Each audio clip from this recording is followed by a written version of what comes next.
music was very fine and elevating to all of you. The effect of music in Sahaja Yoga is tremendous. And if a Sahaja Yogi sings the song, it's so great that it acts like a mantra upon my being. So I'm very thankful to Mrs. Venugopalan for singing such a beautiful song today, which stirred me completely. Then Gavin Brown was very sweet. He's an Englishman, very gentle and very steady Sahaja Yogi.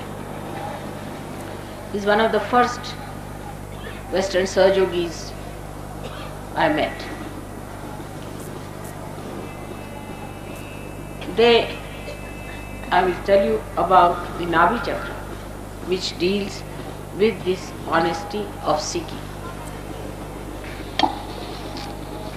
Nabhi Chakra is the center which controls or manifests outside in the ghost as solar plexus. Nabhi Chakra has two sides. One is the left, another the right, and one in the center. So on the left hand side is the Graha Lakshmi, on the right hand side is the Raja Lakshmi or Gaja Lakshmi, and in the center is the Lakshmi which ascends into Mahalakshmi.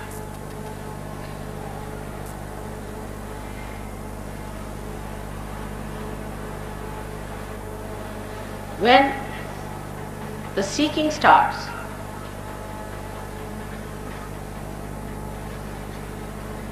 a human being first starts seeking food. Food is very important for all the animals. If they have no food,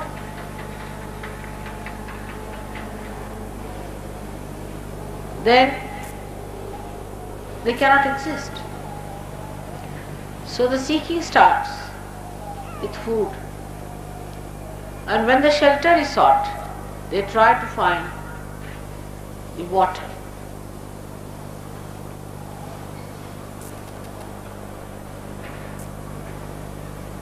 So this center is made of water. And in this center resides the deity of Sri Vishnu or Narayana.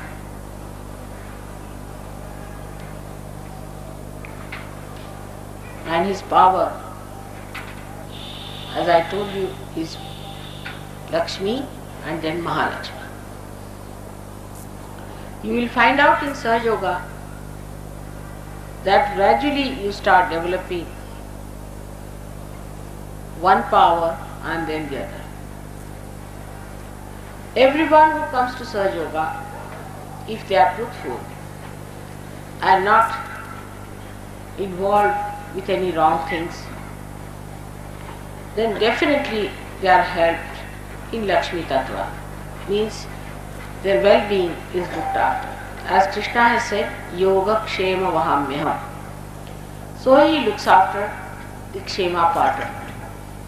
Everyone who has been to Sahaja Yoga has been helped miraculously also in the Lakshmi Tattva, that means material. In so many ways they are helped that one has to just see for themselves how these miracles take place. An example is of a villager who had a small little holding of land, and he was living hand to mouth every day. When he came to me, after some time I found he would bring one garland, big garland for me every evening. And he was away in the village, every day he would attend my program. I was quite surprised that how could he afford it? And I asked him, how can you afford a garland for me every day? You shouldn't bring it, it's not proper. So he said, Mother, you know everything. I said, why? What happened? He said, I have a plot of land next to mine which we never used because it was absolutely a barren land. Little bit, not much big land, but a small land, piece of land. And after realization, I used to always go walk over it bare feet to plow this little piece of land that I have. After some time, when I was coming here after that, one gentleman came to see me and he said that this piece of land that you have is very precious. He said, what's the problem? He said that I have a tin of bricks and I have seen that even by chance, sahaja, we mixed a little clay from this soil, from this part of the land that you have, and we found that our bricks have become so good and so strong that we would like to purchase this clay from you at the price of seers. And that's how we started getting money sufficient for him, and he became much better off.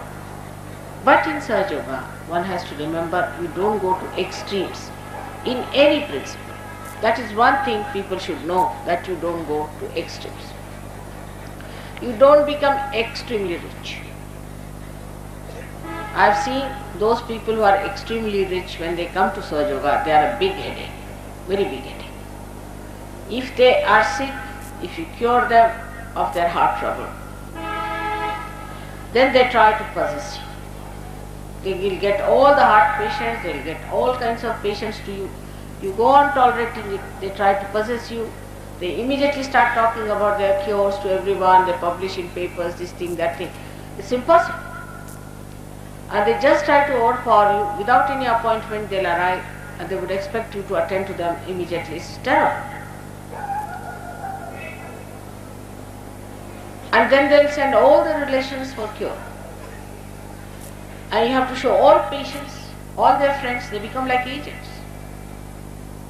All their patients, all their relations, all their friends, they want to oblige them and spare no love, no affection, nothing for me. The Sahaja Yogis, if they try to say that no, you shouldn't like you like that and all that, they feel insulted. And they have tried curing much faster than anybody else does. They themselves are weak, they are sick people themselves, heart patients, this patient, that. But if you tell them, don't cure, they feel bad. If you don't tell them, they'll get sick and you'll have another problem. They never try to understand Sahaja Yoga in its big way. They just want to see it according to their own way of ego that they have accumulated with their money. And they never know how they go on hurting everyone by overpowering me all the time. It's very amazing. Whenever I've cured a rich man, I've been wanting to run away with from that person. I would never go to their house, I would not like to eat in their house. It's a very bad. So, too much of richness is also not good, because it gives you a tremendous ego that you don't see yourself, and anybody tries to say anything, protect oneself, then such a person feels insulted or humiliated. Not only that, but they try to mold me and mold the whole thing according to their business ways, which is impossible. See, they have to gain money, they have another attitude, because they earn money. I don't have to earn money or anything. If I am doing anything, I am really, in a way, I am obliging, isn't it? But they will force on me all the rules and regulations, everything, without having their own disciplines. So very rich people in Sahaja Yoga so far have been extremely troublesome, I should say, to me and to the whole organization. They are very narrow-minded. They cannot see the big vision that I have before me. Whatever little ideas they have about themselves and about their own thinking, reading, they will try to push on to Sahaja. It's not my experience once, but many a times. Then some or other, it so happens that they drop off. So too much richness gives you a tremendous ego, worse than even, I would say, a bulldog. It's impossible for a rich man to see that all these riches are outside him, they are not inside him. He has to be rich in heart to understand compassion. Compassion doesn't mean that you give alms to others or if you give money to others. It's not that. On the contrary, you just help beggars by doing that. Compassion is that works. Compassion is that flows. Compassion is that manifests. It is not in compassion where you can make it materialize it, all right, come along, I'll give you 100 rupees. On the contrary, giving somebody 100 rupees is the worst. I have tried this with some Sahaja Yogis who were with me. I tried to give them some money, sometimes they were very, very poor. They became horrid.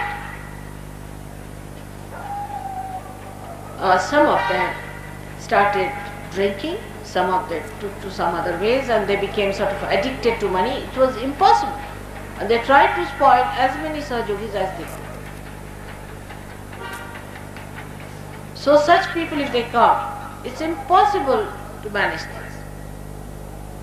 They are not Sahaja Yogis because they are asahaja. They are still sticking on to the idea that they have so much money, that they are so rich and they can overpower everyone with money. Not me. I am sorry. But only thing I feel sorry for them, that they cannot get to God. There is no honesty of seeking in them. There is no honesty of seeking. The elite people whom I have addressed so many places like this, because some people whom I have cured wanted me to address the elite, so-called. I think they are elated to be what they are. They don't want to be in Sahaja Yoga. They are already eliminated, I sometimes feel. Thousands of them I have addressed, I have wasted my time with them. They are good for nothing, absolutely empty. They are very happy because they have few cars or some houses or something like that. I too have all these things. I would say so-called riches I have always seen from my father's side and from my husband's side. But I don't understand what is there to be proud of this emptiness. But human beings are such. An empty vessel makes a big sound. In the same way, an empty rich man makes a very big sound.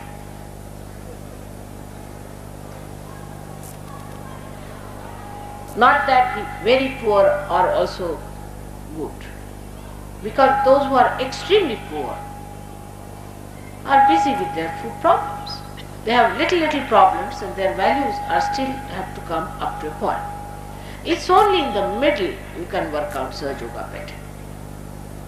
Those who are extremely rich and proud cannot come to Sahaja Yoga easily. Those who are very poor also cannot come to Sahaja Yoga. But when this middle part of the river is enriched and starts flowing well, it spreads on the sides and then it can engulf. But you cannot start it the other way round. I have tried both ways, and I have told you what happened. Whom I gave money, whom I tried to help through giving money, became wayward, useless, frivolous people, got lost to Sahaja Yoga, and those whom I thought were moneyed and satisfied people had another role to play, is to possess me all the time, to use me all the time whenever they wanted, for whatever purpose they wanted to use me. And they must know, you cannot possess me. You cannot possess me. But this kind of an ignorance still in their minds is that they can possess God, they can possess everything. For such people, there are no reasons to come to Sahaja Yoga, to be very frank. And even if they come to Sahaja Yoga, they have to know that for mother, richness of heart, understanding of Sahaja Yoga, humility, non-possessiveness are very important.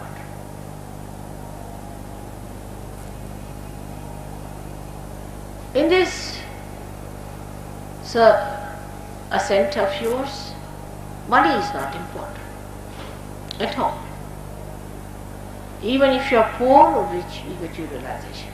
For example, I went to Maharashtra. Most of them are, I would say, very poor people, in the sense that they are not middle class at all. They are not educated. They are sometimes factory workers, or they have small holdings, not very rich. But they are very good surgeons, excellent surgeons. They have such beautiful eyes and such beautiful feeling and such compassion that Lakshmi Tattva is absolutely balanced in them. You know that Lakshmi is shown to be a lady, and lady who is a mother. Mother doesn't care whether you are rich or poor. If her one son is rich and another is poor, she'll pay more attention to the poor and ask the rich to give his money to the poor also. She is not bothered. If somebody is in need, she will be the first to help the person who needs. Now, this is a spiritual thing in the spiritual life. The person who is a real seeker, who is a truthful seeker, the mother will go out of the way to be with that person, and those who are not honest about it, mother will try some or other cut them short.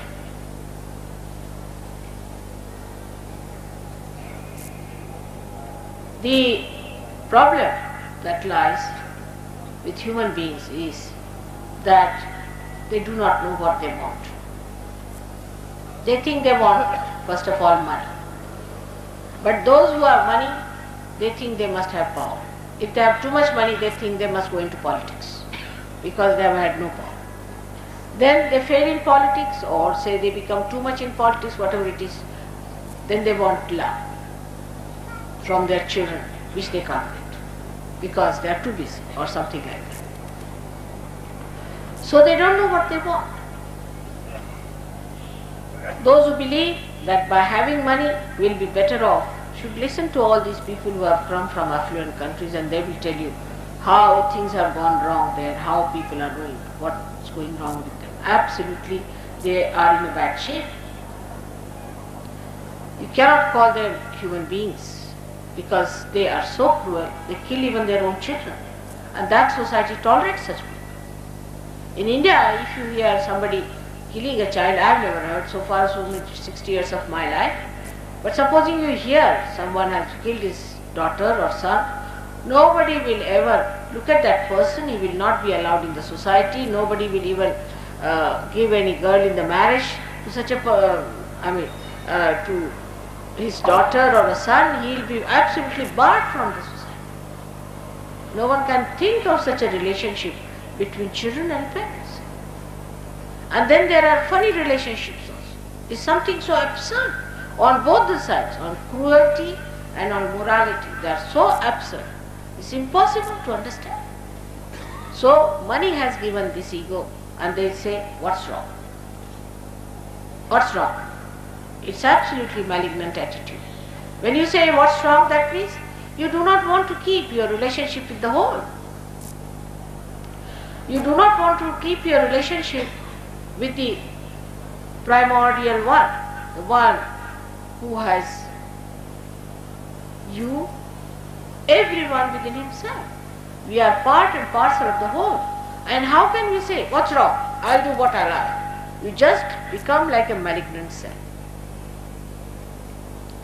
So, at the Navi Chakra, one has to know that one should not hanker after money too